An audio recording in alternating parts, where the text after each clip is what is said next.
I thought, oh, maybe God's calling me to the mission field, thinking I needed to go away.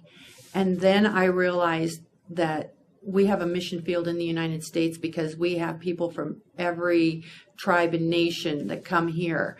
This is where my mission field is.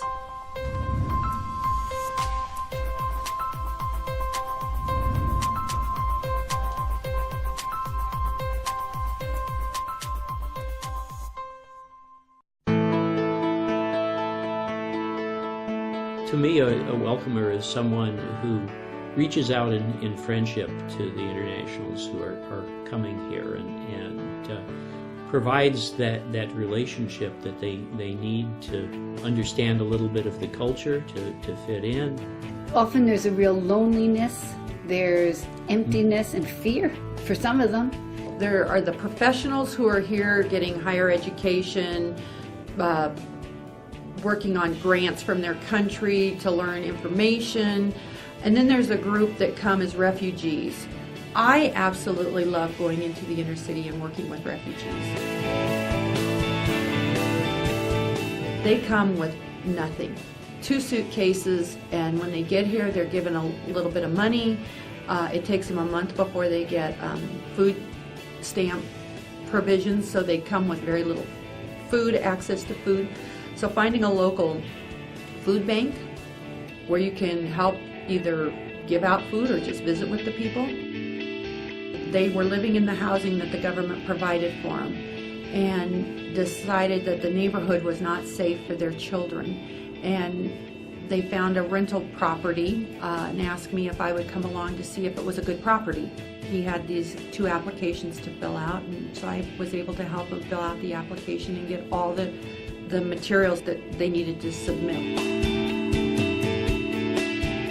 People from all over the world are coming to this country for education. A lot of these people are going back into government positions, and very few of them get into American homes. So it is the greatest opportunity for us to really reach out to these people and have an influence in their lives. If you want to know whether God's truly called you to be a welcomer, would be to, first of all, get involved in your local missions program at your church and ask them if there's a church member or someone who they're familiar with that might be interested in learning English, or that are learning English and they need someone to talk to. And that would be the easiest first step to do. And you set up a time and meet in a non-threatening environment like a Starbucks and speak English. And that would be your first step. And I can tell you, you speak to one international student and show them any kind of interest and kindness, and they will bring people to you. With any of the internationals, they love when you're teaching them something. Some of them have wanted me to make apple pie with them. Others have shown me how to make other Chinese dishes. It's delicious. We also have parties on Thanksgiving, Christmas, Easter, Memorial Day, Father's Day, Mother's Day, anybody's birthday, lots of parties.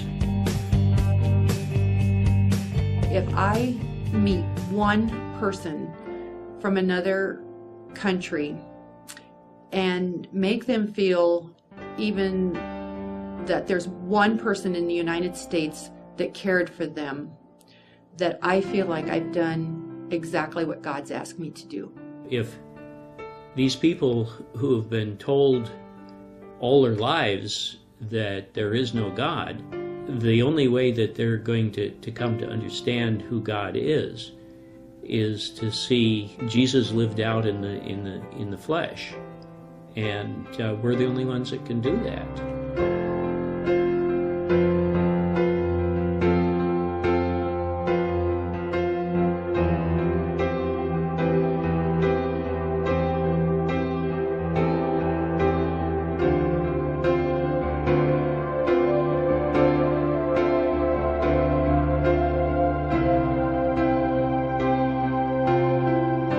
We need to be the representatives of showing Christ's love to those who don't know him.